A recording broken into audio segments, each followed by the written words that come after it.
One of Christianity's top leaders, the Archbishop of Canterbury, was asked about Christian support for Trump, and his answer is interesting. Do you understand why fundamentalist Christians in America are so supportive of Donald Trump? There's two things going through my mind. Do I say what I think, or do I say what I should say? And I'm going to say what I think. No, I don't understand it. I really genuinely do not understand where that is coming from. I think we can have different views on many of the issues he's raised, but... So his attitude to women, for example, you presumably found abhorrent? Well, it appears to be, as we all know, it's not as unusual as we'd like, but it is completely unacceptable.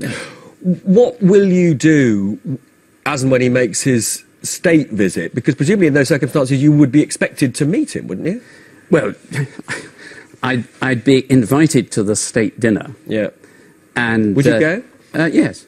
Right. I meet lots of other people there as well. I mean, I spent years and years involved in conflict stuff around the world where I met people who had killed many, many people. Part of the job is to meet people you disagree with and to testify of the love of Christ to them and to seek to draw them into a different way. The odds are, it would be unlikely I'd do more than shake hands with him.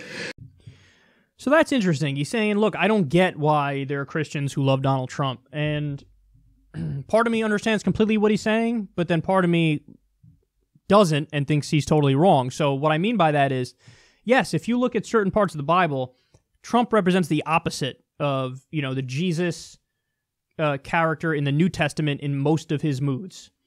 So in other words, yeah, he doesn't care about the poor, he doesn't help the poor, he doesn't care about peace, he cares about himself and greed, and he seems like a totally vapid human being, total narcissist, and, willing to do the bidding of the establishment, and that's detrimental to most people, yada, yada, yada.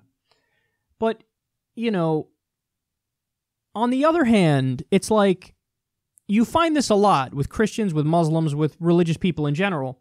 They tend to want to define people who are bad and in their religion as just not religious, Like, they're just not, I don't get where it comes from. Obviously, no Christian would act like that.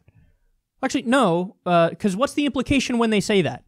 They're saying, well, these people can't be part of our group because we're the good people. Obviously, they're atheistic. So, whatever bad they do, you can't attribute it to the Christianity. You have to say it's because they're like atheists. Well, no, own your shitty people. Look, I'll own our shitty people when there's atheists who are terrible people, and there are plenty of atheists who are terrible people. I'll say that person's fucked up, and I'm not going to say they must be religious because they're fucked up. No. They can't be an atheist because atheists are all good by definition. No. There could be shitty atheists. But there could also be shitty Christians and shitty Muslims. And this gut reaction, I get where it comes from when they're like, they're not the true Christians, they're not the true Muslims. No, they all count. The good ones count, the bad ones count. If somebody's handing out, cans of food in an earthquake-ravaged area, or they go volunteer at their soup kitchen every week because they're a good Christian and they want to treat the poor nicely and treat the downtrodden nicely, they're doing those things because of their Christianity, and they'll tell you that's why they're doing it. By the same token, there are people who, in the Westboro Baptist Church, who say, hold up the God hates fag sign and say, I hope you go to hell, and they say, I'm doing this because of my Christianity. They're both Christians. They both happen to disregard half the fucking Bible, so they're both, only abiding by certain parts of the Bible, but they're both Christians. For Muslims, Malala Yousafzai is a Muslim. She's a hero of mine. Osama bin Laden was a Muslim too. They're both Muslim. So you don't get to write off the bad ones and only keep the good ones. And, I wish that's something that religious folks would grapple with more, but no, you get this kind of knee-jerk reaction of like, those don't count because they're bad.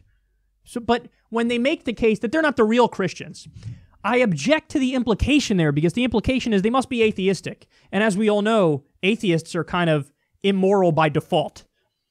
They don't believe in ethics. They don't believe in morality. They don't have a code that they live by. So these people are not Christians. They're more like, atheists. Well, no, that's kind of casual anti-atheist bigotry, and it's time to call it out.